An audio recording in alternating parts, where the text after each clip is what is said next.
Adriele, uma adolescente que deixou o filho na casa de sua mãe para ir ao cinema. Mas o que era diversão tornou-se um drama familiar.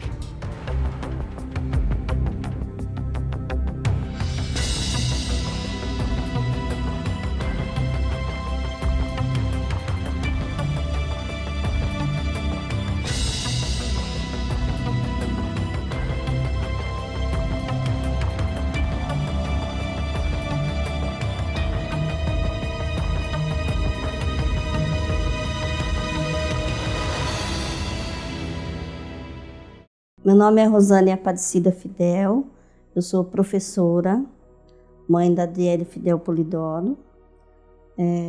Tive ela com 26 anos, já era uma pessoa madura, né? Já tinha condições e noção, né, de que queria ser mãe.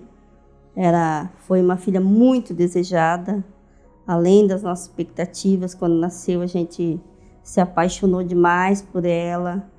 A gente amou demais, talvez esse amor foi realmente exagerado. Com o passar dos anos a gente vai corrigindo algumas coisas. Filho é único, cada um, né, é único.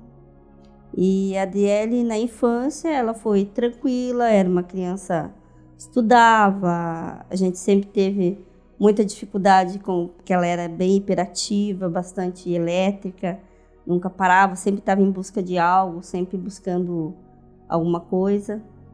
Com o passar dos anos, ela se tornou então uma adolescente. Ela gostava muito de skate, sempre queria sair sozinha, queria liberdade, coisa normal da fase deles, né? E como a gente veio morar para cá, que era uma cidade de praia, né? Então acho que ela se encantou demais e acabou se envolvendo então com um rapaz, né? Vocês moravam onde antes? Antes a gente era de Cascavel, Paraná. Como que era a vida lá em Cascavel? Em Cascavel era uma cidade bem tranquila, né? Quando a gente morava, quando ela era menor. E depois a gente veio para cá, ela tinha 9 anos, né?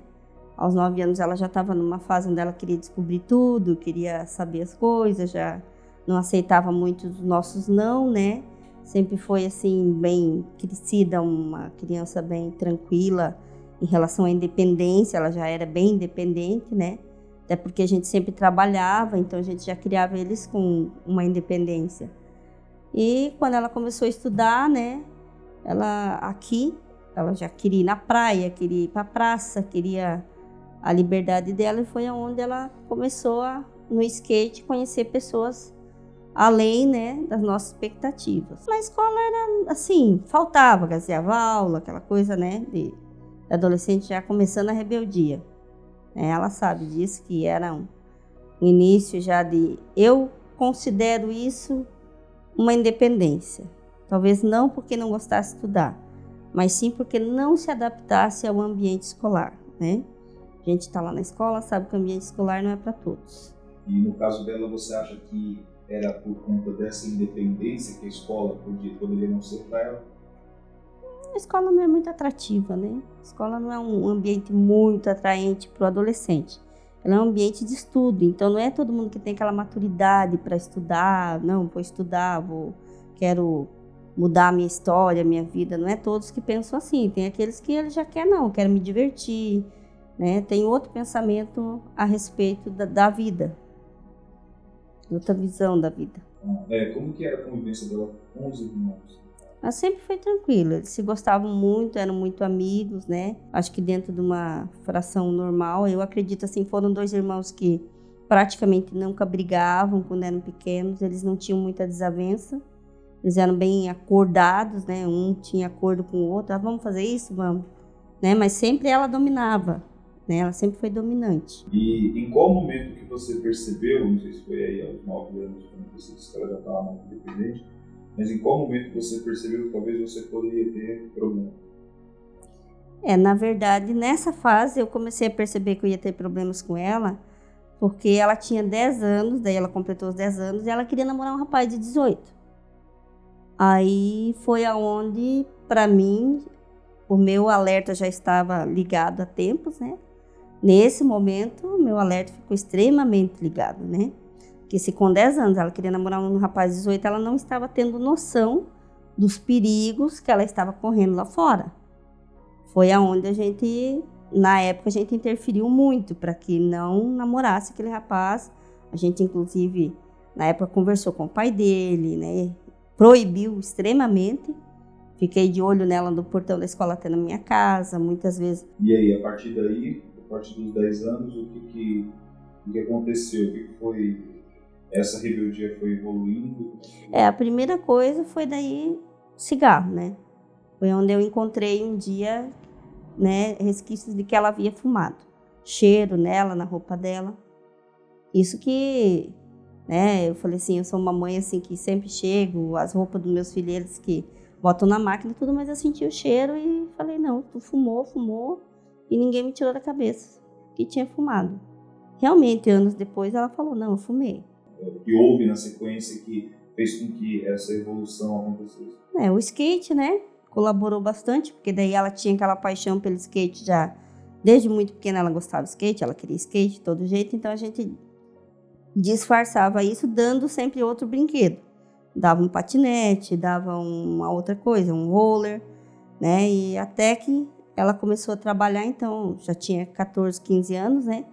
Ela começou a trabalhar, ganhar um dinheirinho dela aqui por dia, trabalhava em lanchonete e tal, ela ganhava o dinheirinho dela e foi onde ela comprou o primeiro skate, né? Ela comprou o skate e foi onde ela, com esse skate, andando com esse skate, ela conheceu um grupo de amigos que a gente já sabia que não eram bons amigos, né? Que não era uma influência boa para ela.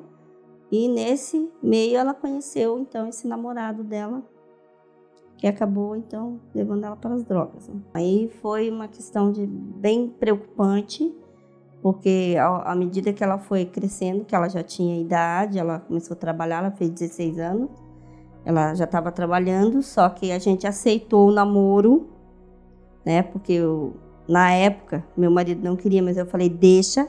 Se tu não deixar, ela vai encontrar algum meio de fugir de casa. Que eu percebi, sentia nela isso. E a gente deixou ela namorar ele, mesmo sabendo quem ele era, tudo. A gente deixou ela namorar ele. E foi ali que a gente percebeu realmente que, mesmo deixando, ela fugiu com ele, abandonou o trabalho, tudo. Ela trabalhava registrada em carteira, loja, tudo. Abandonou tudo e foi acompanhar ele. Essa fuga, ela se deu de maneira deliberada, assim, tipo, ela avisou, deixou algum indício e tal, ou ela simplesmente sumiu? Não, quando ela fugiu de casa, ela simplesmente foi morar com ele. Aí depois, dali uns dias, a gente sentou, conversou com ela, falou, não, é isso que eu quero, tal. Então tá bom, se é isso que você quer, então tu segue a tua vida e vamos ver o que dá, né? A gente com mais experiência de vida sabe que as coisas não são muito fáceis. Entre duas paredes muda muita coisa. Pode mudar ou melhorar, né? Pode ser pior ou melhor. Enfim, ela foi morar com ele, dela engravidou. Ela teve um bebê, né? E tudo isso a gente com medo por causa da droga, por causa né, da influência toda do ambiente que ela ia criar essa criança. O medo dela também passar mal, a doença de enfermidade que ela podia contrair com o uso desse tipo de entorpecentes, até que o bebezinho nasceu. E então, aos 4 meses, ela foi lá, deixou ele lá em casa e falou assim, eu vou no cinema, já volto, e desapareceu. Qual foi o momento que você percebeu, que você sacou, você falou, não, peraí, tem alguma coisa errada? Depois de quanto tempo, ou por qual razão que você percebeu que tinha uma coisa errada? Na verdade, no dia que ela saiu, quando ela saiu, ela foi até a esquina e voltou. Quando ela voltou, eu tive a sensação de que ela não estava me falando tudo. Aí ela voltou de novo, falou com ele e voltou para casa. E eu estava no portão parado com o bebê no colo.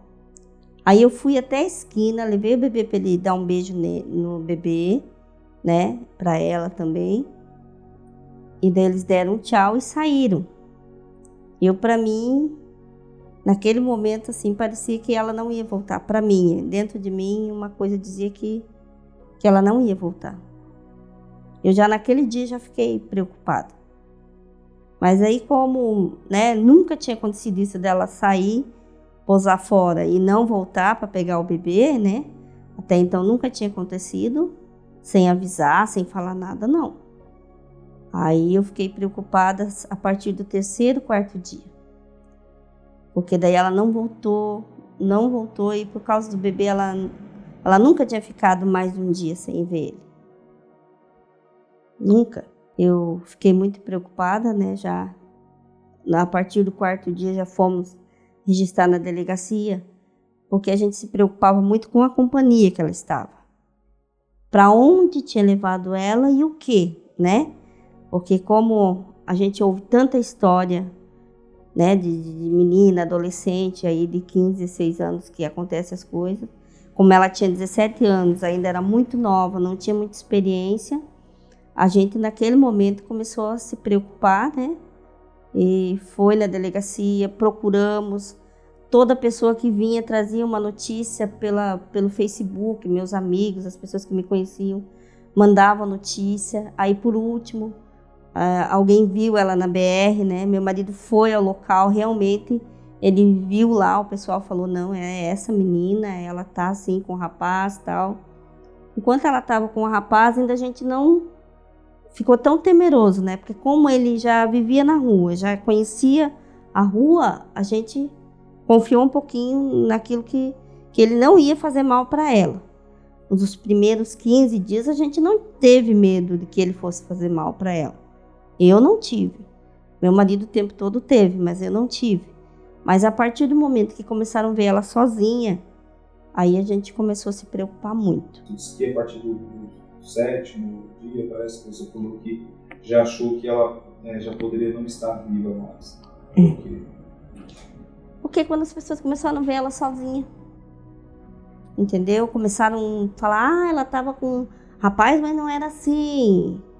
Aí já comecei a me preocupar, porque eu falei, peraí, então não era ela, né? Aí eu comecei a pensar, ela pode estar por aí num beco.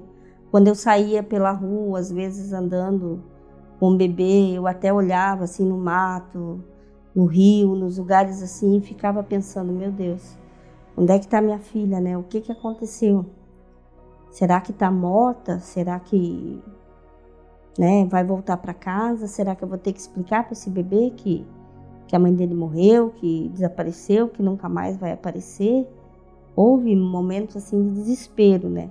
Cheguei em casa e na época eu trabalhava e o bebê ficou muito doente. Eu tive que pegar licença, meu trabalho. Isso me causou vários transtornos, né? No meu trabalho, porque afinal o filho não era meu, né? E ao mesmo tempo eu tinha que cuidar. Não tinha ninguém da minha família aqui. Minha família ficou muito desesperada, meus pais queriam vir para cá, todo mundo queria vir ajudar a procurar, mas falava, não adianta, se a polícia não encontrar, o que nós vamos fazer, né? Não tem uma pista, alguém viu, alguém sabe, é ela mandou uma mensagem, alguma coisa, não. Ninguém sabia nada. Você falou do mato e tal, dos lugares que você procurava, você chegou a fazer alguma coisa do tipo camiseta, cartaz, chegou a ir atrás de reportagem, alguma coisa assim? Meu marido fez. Ele fez cartazes com o nome dos dois, escrito que estava desaparecido, falando que ela tinha um bebê e que nós precisávamos dela por causa do bebê. O bebê ficou muito doente porque ele não era acostumado com a gente, ele não sabia dormir sem ela, né? E uma das coisas que eu fiz foi pegar uma roupa dela, a última camiseta que ela trocou em casa, que ficou na bolsa dele. Aquela camiseta eu demorei muito tempo a lavar, porque eu toda noite colocava no travesseiro junto com ele, para mim conseguir fazer ele dormir, porque ele não dormia. Ele se batia, ele chorava muito. Houve momentos que eu dobrava meu joelho e falava, Deus, eu preciso que o Senhor traga minha filha de volta. Houve momentos desesperadores, que eu confiei em Deus mesmo, eu não ouvia muitas pessoas. Eu só confiava no que estava no meu coração, né? Houve dias assim que eu falei, Deus, eu nunca mais vou ver essa menina, o que eu vou fazer? Porque, por mais que você não queira, aquela loira linda de 17 anos, que eu criei na igreja, que eu criei para ser amada, para amar os filhos dela. E de repente eu vi aquele bebê na minha frente sem aquela mãe. E ao mesmo tempo toda mãe sabe que um filho criado sem a mãe não é a mesma coisa. Toda mãe sabe, por mais que seja avó, que ame, que queira, que adore. Não é a mesma coisa, não é o mesmo amor. Mesmo com todos os problemas dela, você esperava passar por isso? Nunca sonhei na minha vida. Nunca sonhei nem metade, não desejo para ninguém. Que eu acho que um filho desaparecido 24 horas é um terror. Mas muitos dias foi muito terrível. Houve momentos que eu pensava onde foi que eu errei, que foi que eu fiz de errado. Mas como mãe eu tinha certeza que eu tinha criado a minha filha da melhor forma que eu pude. Houve momentos que a gente não tinha o melhor, mas a gente tentou dar o melhor, tudo que a gente podia. Eu acho que ela também deve ter sentido. Porque às vezes eu orava e pedia a Deus, Deus faz ela sentir saudade do filho dela. Botava fotos na internet, no Facebook do neném. Eu botava fotos do neném na internet para ver se ela via, se ela olhasse, que ela sentisse uma esperança. Meu Deus, olha meu filho, que lindo, né? Vou voltar para casa. E realmente a última foto que eu botei dele em abril, né? Ele já estava grandinho, já estava com acho que 6, 7 meses já.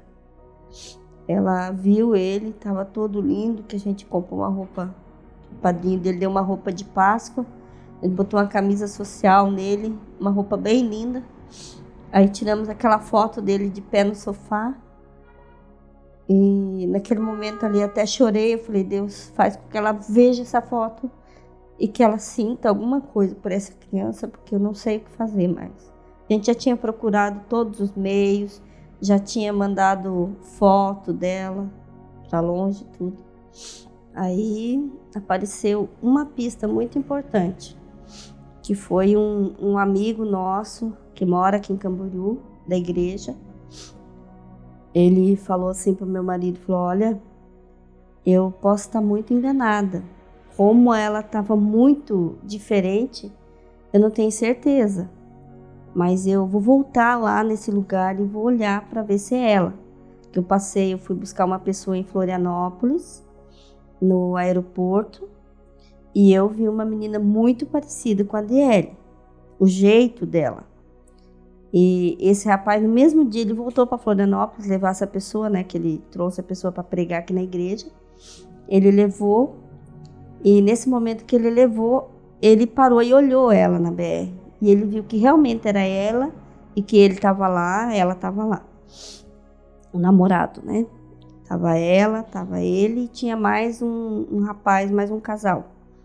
Ele viu eles com uma mochila, então, na entrada de Florianópolis, próximo a uma favela lá. E foi aonde foi uma das pistas importantes para nós. Que nesse dia a gente começou então a ligar e pedir para os desaparecidos lá de Florianópolis, né, o Major Ribeiro, através do e-mail. Eu mandei a foto para eles, tudo. Eu pedi uma policial amiga minha daqui, que ela me desse o nome de alguém de lá, ela me deu o nome desse policial Ribeiro, para a gente poder enviar a foto. A gente enviou a foto lá, para lá, e quando a gente enviou a foto, ele falou, olha, eu já vi essa menina, porque ela não se encaixa naquele grupo de pessoas onde ela está, né? Pelo fato dela ser uma pessoa educada, não ser, assim, não ter um palavreado muito de rua, né? Ele falou, a gente percebeu que ela não é uma menina de rua. E foi aonde eles voltaram várias vezes, né? Todo lugar que eles iam, eles foram procurando, até que em um momento eles realmente reconheceram ela. Mas ela estava muito magra, muito diferente, toda queimada do sol, né? Uma menina que sempre foi cheinha, sempre bem tratada, né? Tava com acho que uns 36, 40 quilos no máximo. Ela sempre pesou bem, né? Sempre pesou 50 e pouco, 53, 54. E naquele momento, realmente, quando eles encontraram ela debaixo da ponte de Florianópolis, o soldado Ribeiro me contou que eles fizeram a busca. E quando eles viram ela, eles voltaram mais de uma vez para poder prender ela, porque ela estava no meio de pessoas que ele achava perigosa. E ele fez uma batida, tirou os dois do meio, né? Na verdade, ele levou todo mundo para a delegacia. E depois lá ele retirou os dois para encaminhar para Camboriú. Ele me ligou, perguntou se era para trazer eles, como é que estava a situação, né? Aí eu falei com ele, isso no dia foi muita expectativa, foi uma semana de expectativa, né? Porque daí o tempo que alguém falou que viu, até a gente saber realmente se era eles. Aí pegou eles dentro da rodoviária, deixou eles lá, ligou para mim, conversou comigo, eu falei que era para trazer ela, né, se ele pudesse, senão a gente ia dar um jeito de ir buscar. E eles trouxeram realmente até aqui em Camboriú, até na nossa casa. Trouxeram ela e, meu Deus, quando eu vi ela, desabei, né, porque tava acabadinha, minha filha. Muito, muito, muito. Muito magra, queimada do sol. Não era minha filha. Era um esqueleto humano. 49 dias à procura dela. Mas eu falo pra você que pra mim aquilo ali foram anos. Parecia que aquilo ali foi um ano inteirinho da minha vida que ficou parado. Foi um ano difícil. E quando ela chegou, eu pensei, o bebê não vai mais querer ela, né? Porque tava muito diferente. Abracei ela, tudo. Daí quando meu marido trouxe o bebê, a primeira coisa que ele fez foi pendurar no pescoço dela. Aquilo assim foi um momento de, meu Deus, nem sei explicar, de alegria tão grande e ao mesmo tempo uma tristeza de ver ela naquela condição, né? Que por mais que a gente veja o filho da gente na droga, hoje eu entendo que é uma mãe que vê um filho dentro de uma cadeia, vê um filho morto no chão. Hoje eu entendo que mãe ama até o último minuto. Que mesmo depois de morto, para ela é o filho dela. Eu sei que eu não encontrei ela nem momento assim na rua, como meu marido encontrou, né, antes. De abraçar, de beijar, de dizer, minha filha, eu te amo. Mas ela sabia o quanto eu amava ela. E graças a Deus ela chegou em casa viva, que a gente já não esperava mais viva, né? Chegou viva e não estava machucada, nada. Eu perguntei um monte para ela, né? Filha, você está machucada? Filha, você tem algum hematoma, alguma coisa? Você quer ir pro médico? Graças a Deus não, mas eu fiz questão de dar banho nela. Como se fosse o primeiro banho que eu dei nela no hospital. Eu ajudei ela a tomar banho, não sei se ela lembra disso, porque eu queria ter certeza que ela estava bem.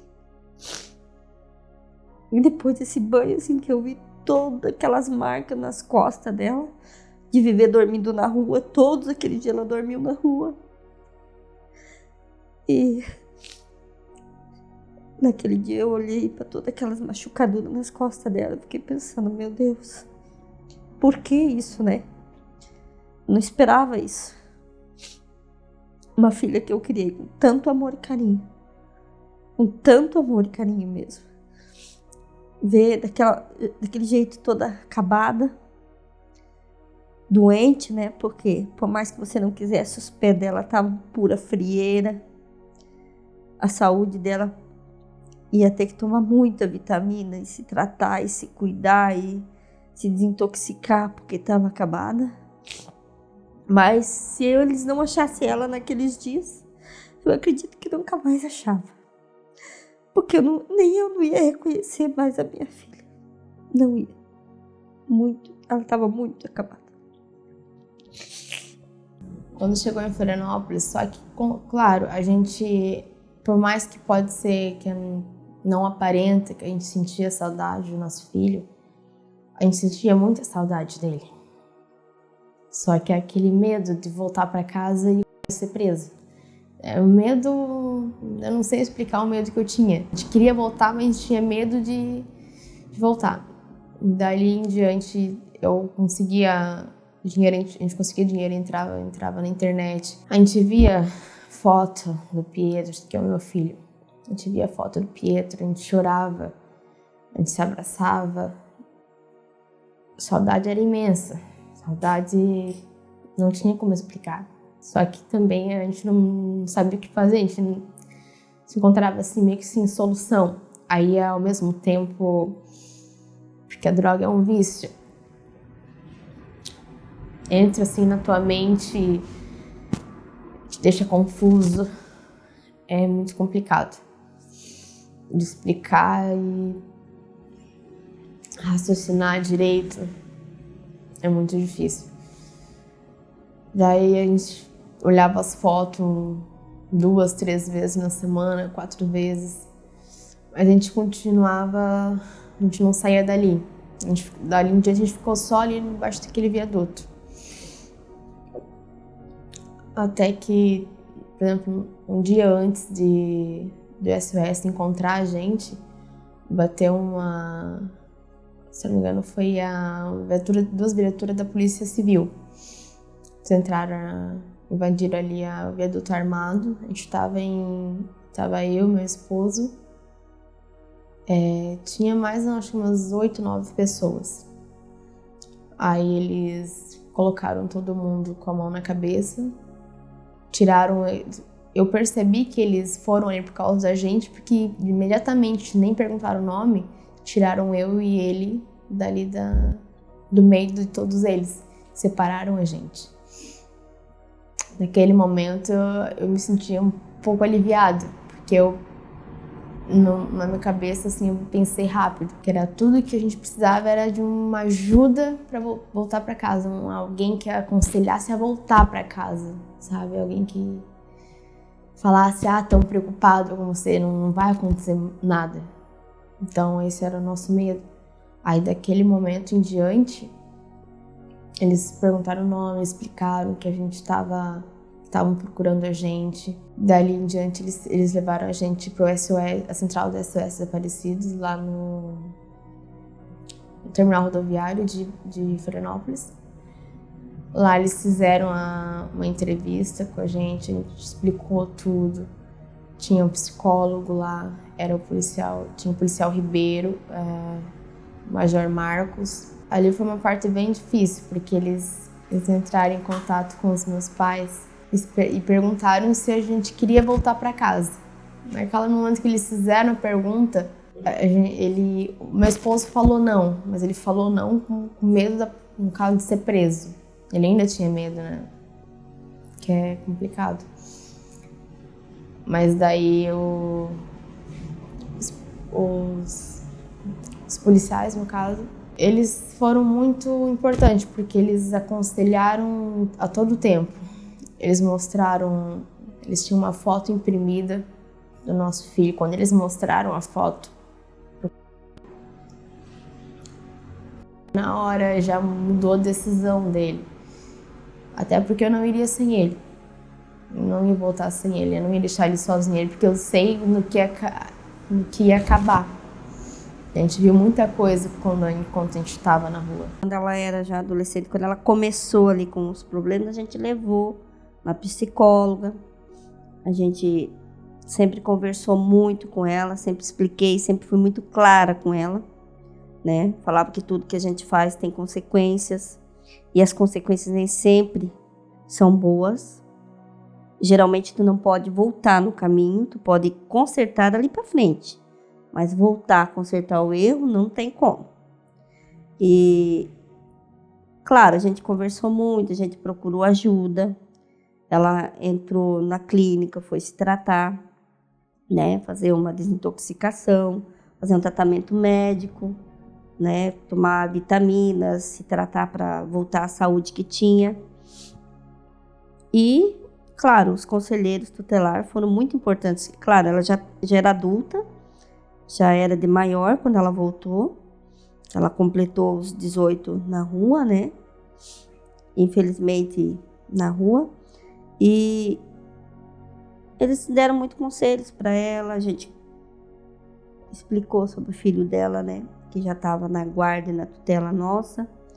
E que era para ela se tratar primeiro, depois ela pensava no filho dela, porque naquele momento ela tinha que pensar primeiro na saúde.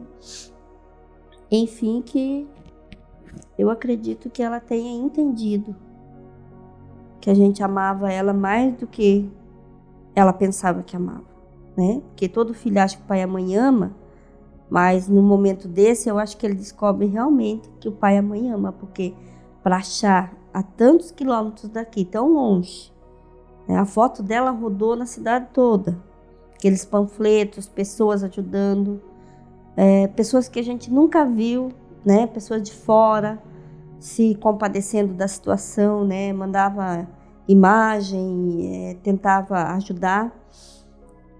Os conselheiros tutelares foram muito importantes para nós, porque por mais que não queira, passaram várias madrugadas procurando. O Emanuel foi uma pessoa extraordinária, né? Não tenho palavras para agradecer, né? O carinho dele, a forma que ele se dedicou para encontrar a Adriele, né?